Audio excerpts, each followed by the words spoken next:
Hi students, welcome to history class. Before starting lesson, I am asking some questions from previous class. When was Regulating Act implemented? In 1773. Why was Regulating Act implemented? To control the misadministration of company officials, Regulating Act was implemented. Who criticized corruption in East India Company? Edmund Burke. What are the features of Regulating Act of 1773? First one, Bengal Presidency gained control over other two presidencies. Governor of Bengal became the Governor General of other three presidencies. Next, Governor General was authorized to direct, control, and supervise two presidencies. Bombay or Madras presidencies could not declare war or enter agreement without approval of Governor General of Bengal or directors of East India Company. These are all the features of Regulating Act. Let's today's class we may learn about one more law implemented by British in India, that is Pitt's India Act 1784.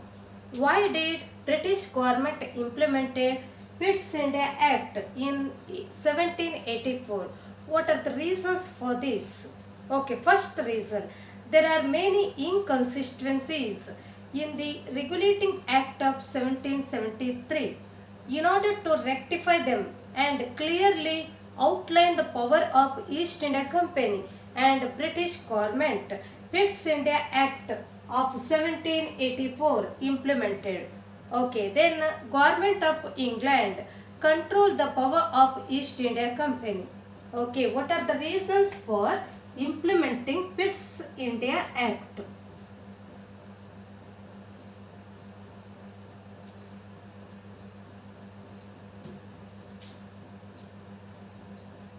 Reasons for implementation of Pitt's India Act of 1784. First point, there are many inconsistencies in the Regulating Act of 1773. Okay, there are many inconsistencies in the Regulating Act of 1773. Okay, there are many inconsistencies. Inconsistency means many confusions. Okay, there are many confusions in the Regulating Act of 1773. So, in order to rectify them and clearly outline the power of East India Company and British government,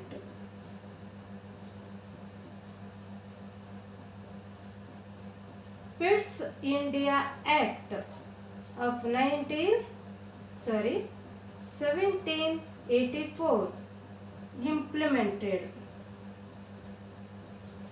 by British government. Clear this? In order to rectify them, okay, here there are many confusions in the Regulating Act of 1773.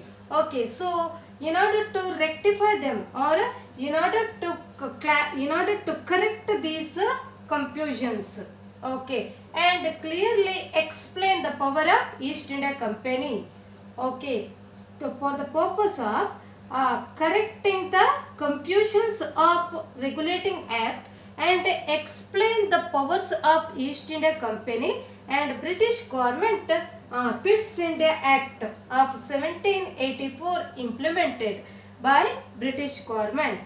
Clear this? Okay. A regulating act, it includes many confusions or inconsistencies. So, in order to correct these confusions and clearly explain the power of East India Company and British government. Okay, what are the powers of British government? Then what are the powers of East India Company? To explain this, okay, which act was implemented? Pitt's India Act of 1784 implemented by British government. In this way, government of England restricted the power of East India Company. Okay, government of England restricted the power of East India Company. Okay, England government restricted or controlled the power of East India Company. Okay, how does government of England control the power of East India Company? By implementing Pitt's India Act in 1784. Clear all this? Okay.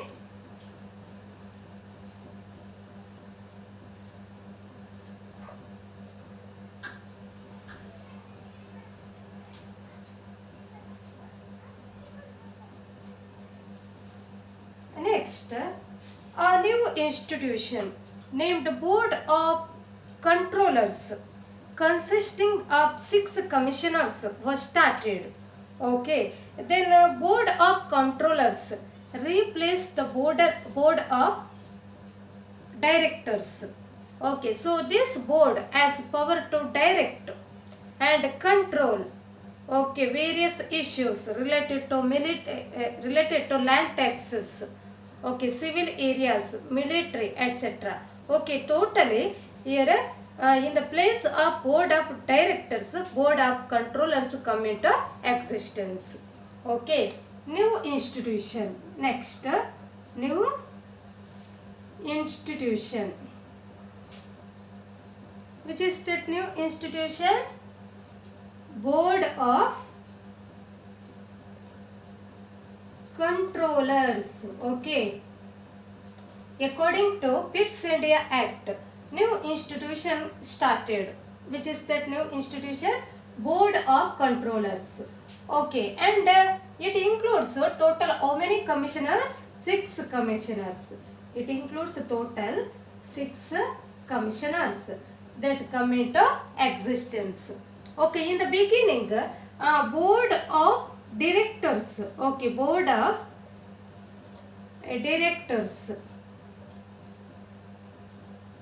Okay, engaged in administering.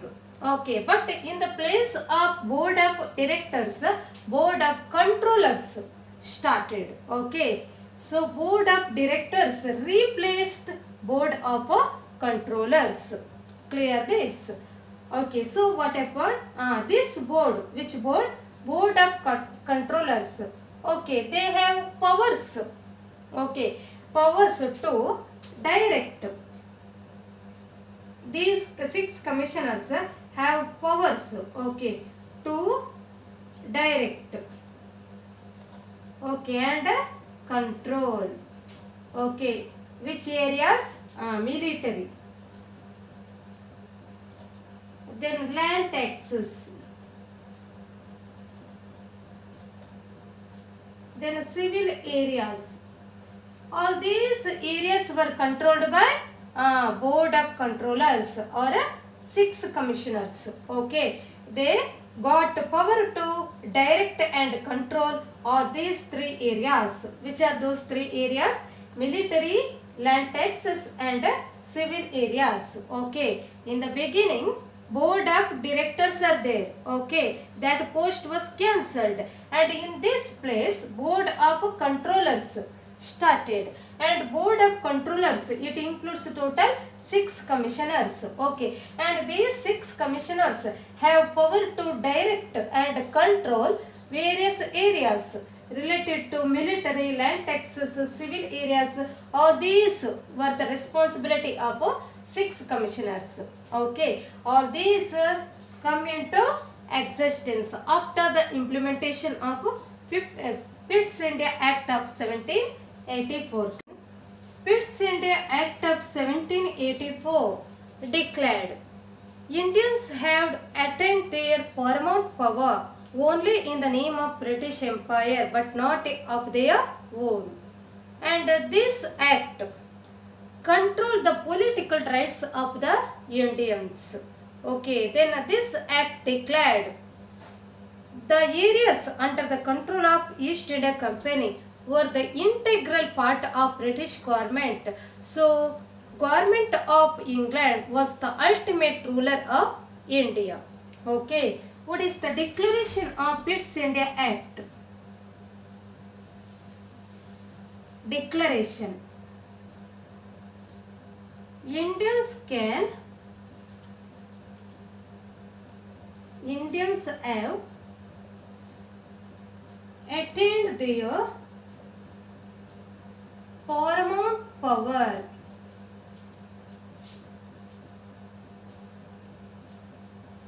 only in the name of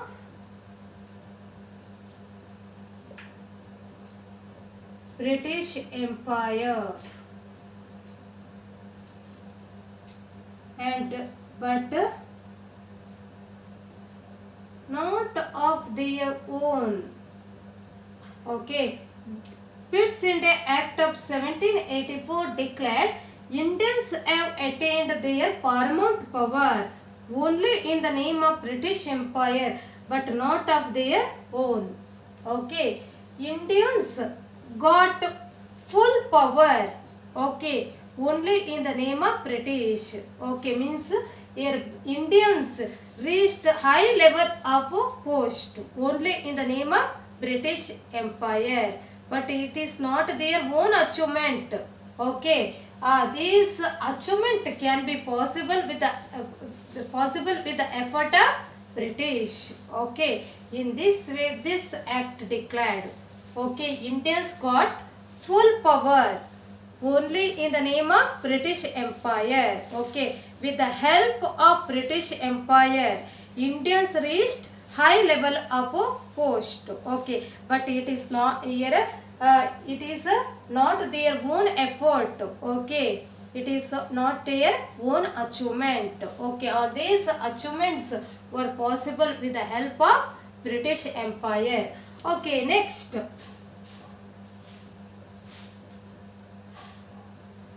This act controlled the political rights of Indians. Okay, this act controlled political rights of Indians.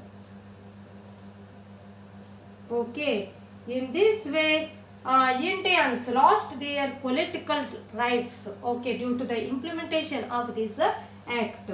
Okay, then this act declared the areas under the control of East India Company were integral part of British government. Okay, it also declared one more declaration. What is that? Areas under the control of East India Company were integral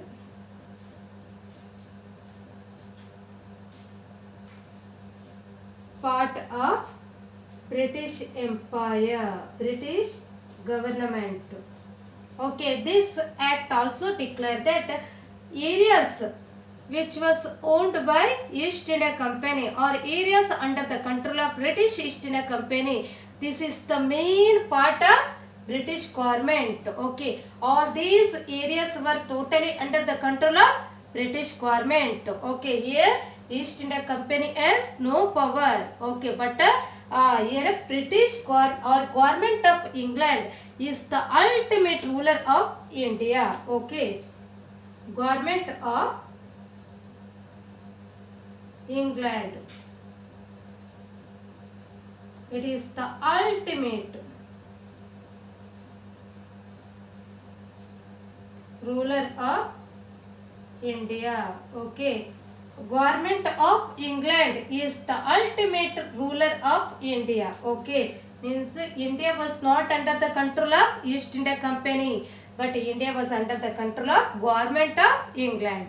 Okay. Here totally this act was implemented for the purpose of explaining the powers of East India Company and British government.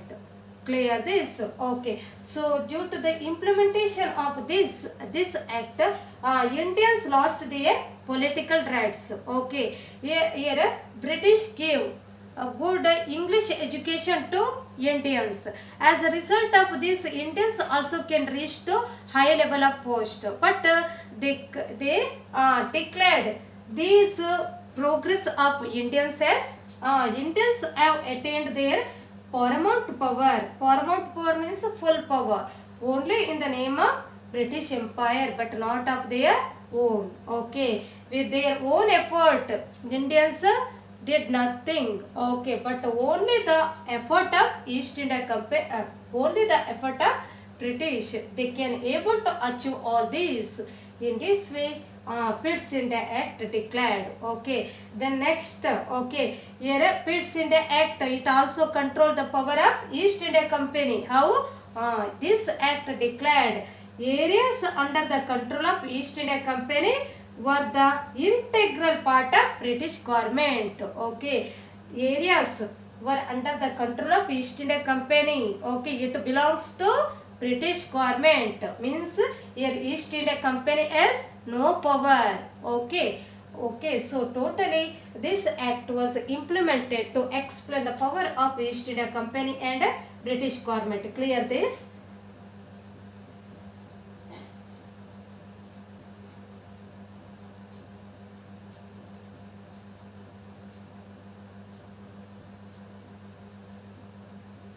Now we may learn about one more law implemented by British in India. That is Charter Act.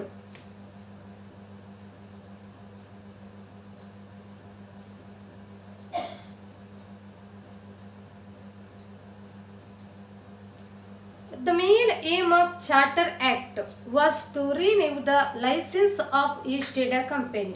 Okay, so Charter Act of 1813, 33, 1793, 1853 were implemented.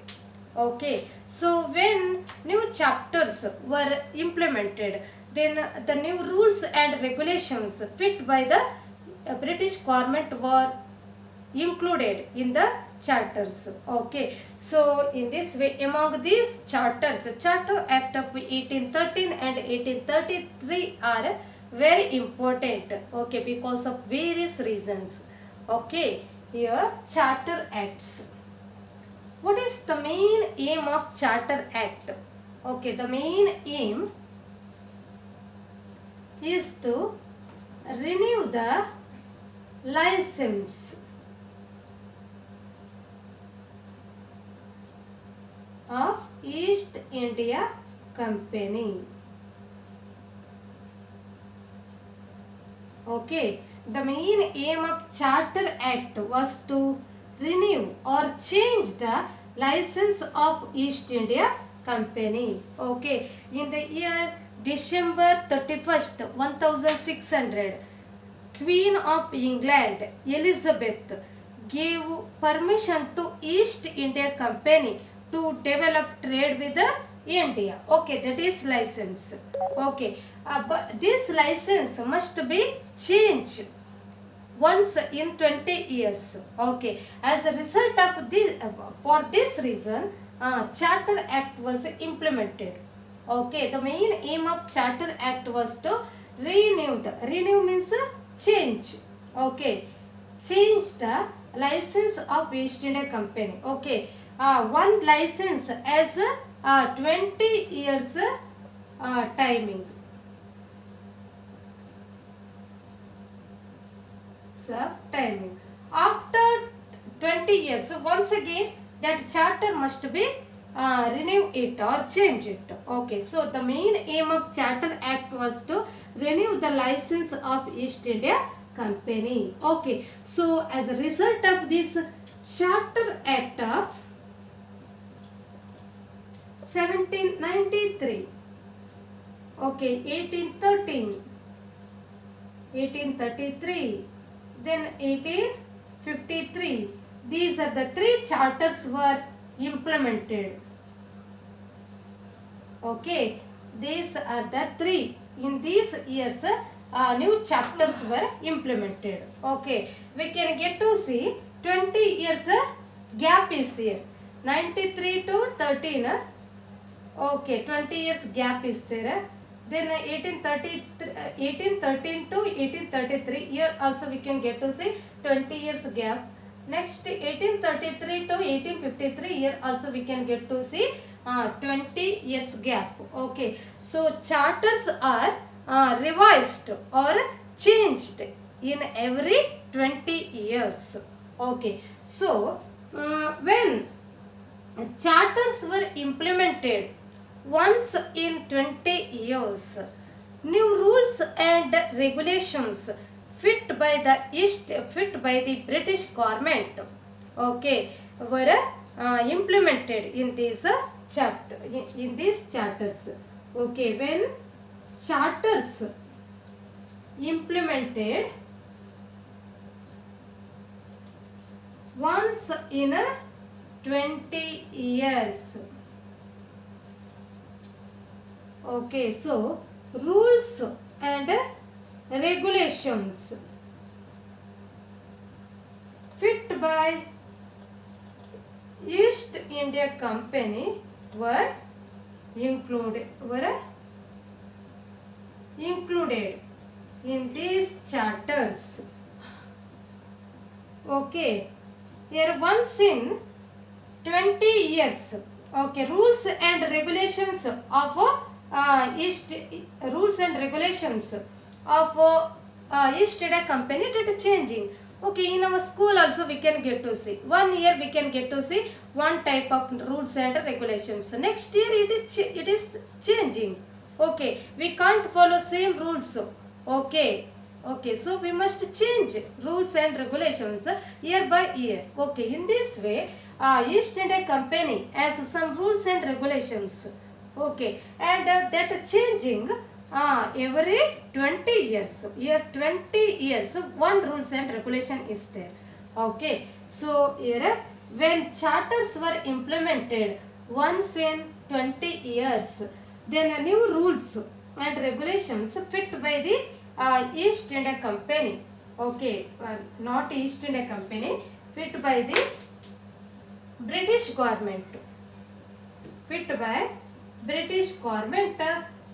These are all rules and regulations were included or explained in these charters. Okay, so total 4 charters are there. Charter Act of 1793, 1383, then 53. 4 chapters are there. Among 4 chapters, here charters of 1813 and 1833 are very important chapters. Okay, are very important charters. Okay, why these 2 charters are very important? We may learn about this. Okay, clear all this? Now we may learn about Charter Act of 1813. This act is very important for various reasons. What are those reasons? First one, this act licensed East India Company to stay another 20 years in India. Okay, why this act is very important? For various reasons. Which are those reasons?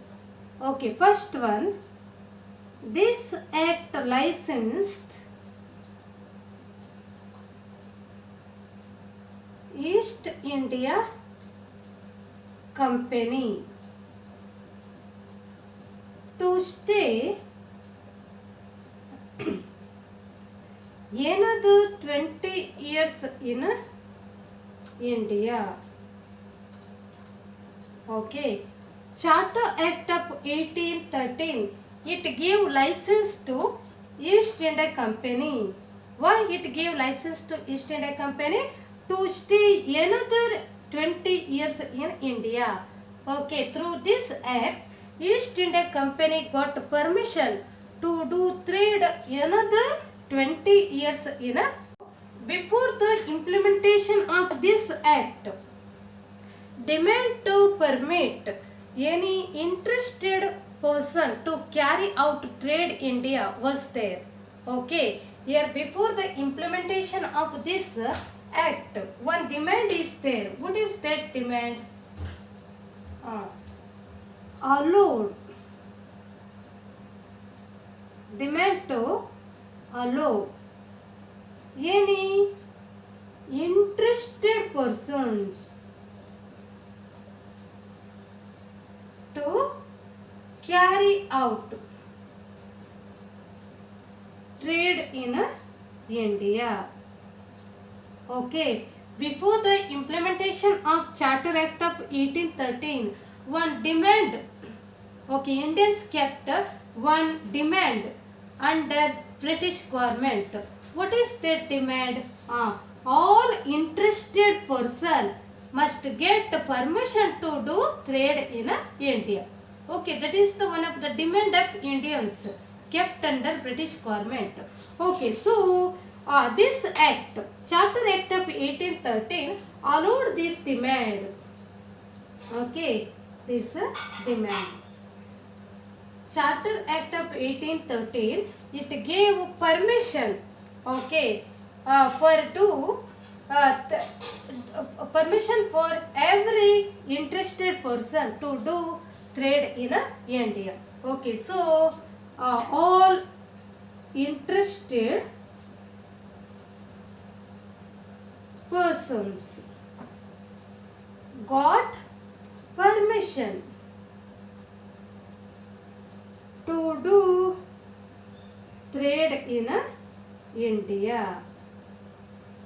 Okay, but before the implementation of this act, only East India Company has permission to do trade in India. Okay, but after the implementation of this act, all interested persons of India got permission to do trade in India.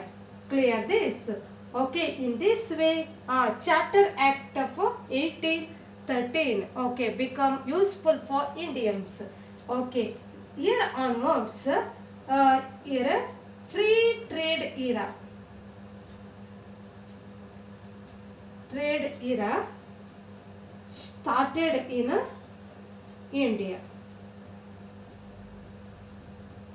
Okay, new free trade era started in India. All got permission to do trade freely without paying any tax, import or export. There is no tax. Okay, free trade era started in India. Clear this? Okay, so this is the first reason. What are the features of Charter Act of 1813?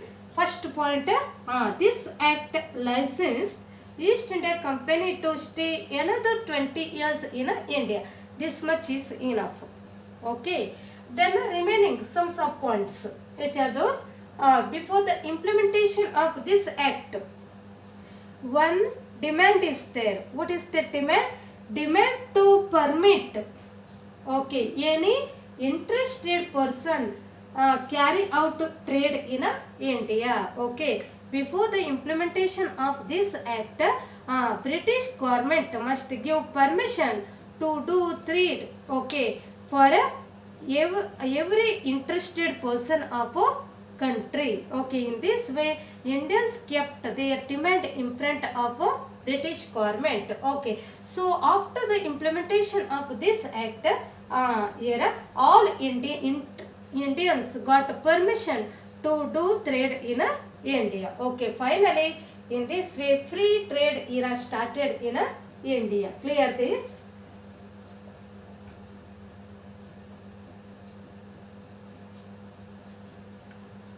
Next, second feature of Charter Act, that is new era of license and authorization started. Okay, what is the third feature? New era of license and authorization started. Okay, license, it is a permission, okay, given for doing trade in India.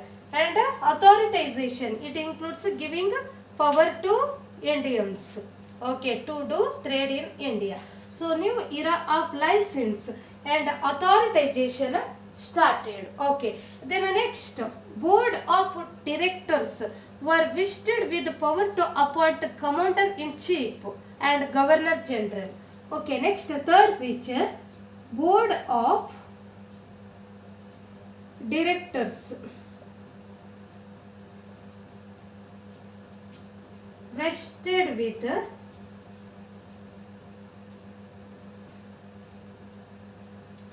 power to appoint governor general and commander in chief.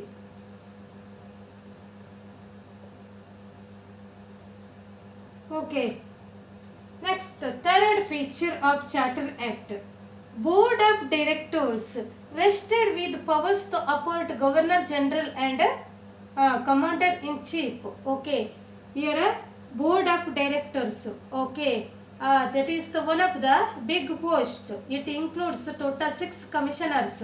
Okay, these 6 commissioners, they got power to appoint governor general of India and also commander in chief of the armed forces. Okay, or commander in chief of the military. Okay, so this power also given to board of directors after the implementation of Charter Act of 1813. Last feature of Charter Act of 1813.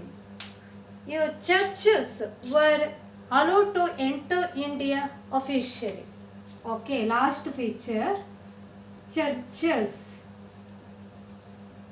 were allowed to enter India officially. Okay, churches was got permission to enter India officially. Okay, then Christian missionaries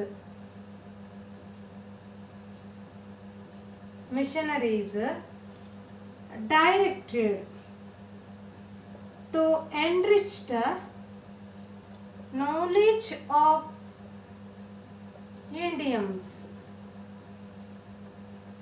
and enhance the spiritual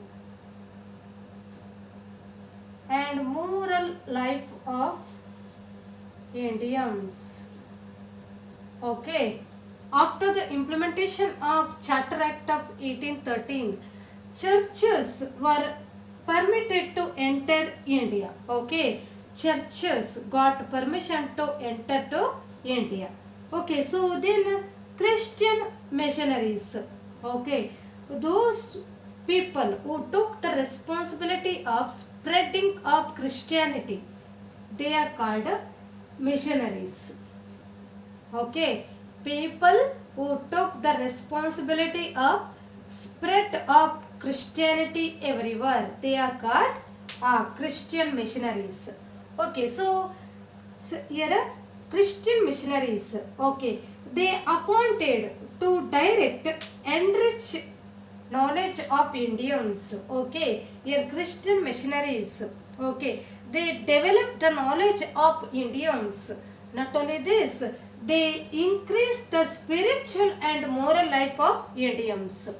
Okay, they worked hard to develop the knowledge of Indians and develop spiritual and morality among the Indians. Okay, in this way, Christian missionaries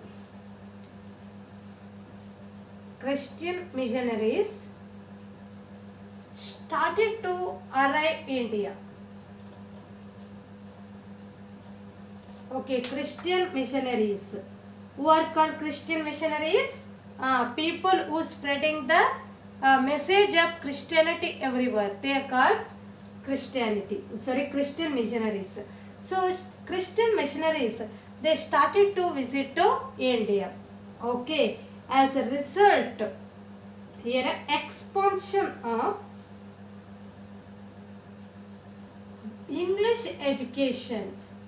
or British education and Christianity become very fast. Okay, Christian missionaries, they started to arrive India.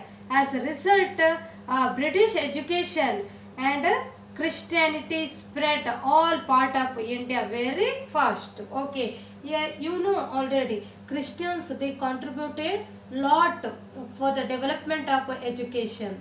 Okay, they appointed, okay, to enrich knowledge among the Indians. Okay, then they took the responsibility of increasing the spiritual and moral life of Indians. Okay, now even today we can get to see Christians contributed lot in the field of education. Okay, they established many colleges, educational institutions. Okay, they opened orphanages, okay, etc. Why? For the benefit of Indians, not only Indians, for the benefit of people. Okay, they worked hard. Clear this? These are all the features of Charter Act of 1813. Or why Charter Act of 1830 is very important. Okay, these 5 points you have to write. Okay, first point, this act allowed East India Company to stay 20 years in India. First one. Second point, new era of license and authorization started. Okay. Third one, here a board of directors. They got power to appoint governor general and commander in chief. Okay. Then fourth point, here Christian churches were allowed to enter India. Okay, that is the fourth point. Then fifth point, write this. Christian missionaries directed to enrich the knowledge of Indians. Fifth point. Then sixth point, one more point take from here. Here Christian missionaries enhance the spiritual and moral life of Indians. So you must learn any 6 points from this part. Okay, this is also very important question for exam. Okay, then clear this. What are the features of Charter Act of 1813, or why Charter Act of 1813 is very important for various reasons? You must write all these 6 points. Clear this.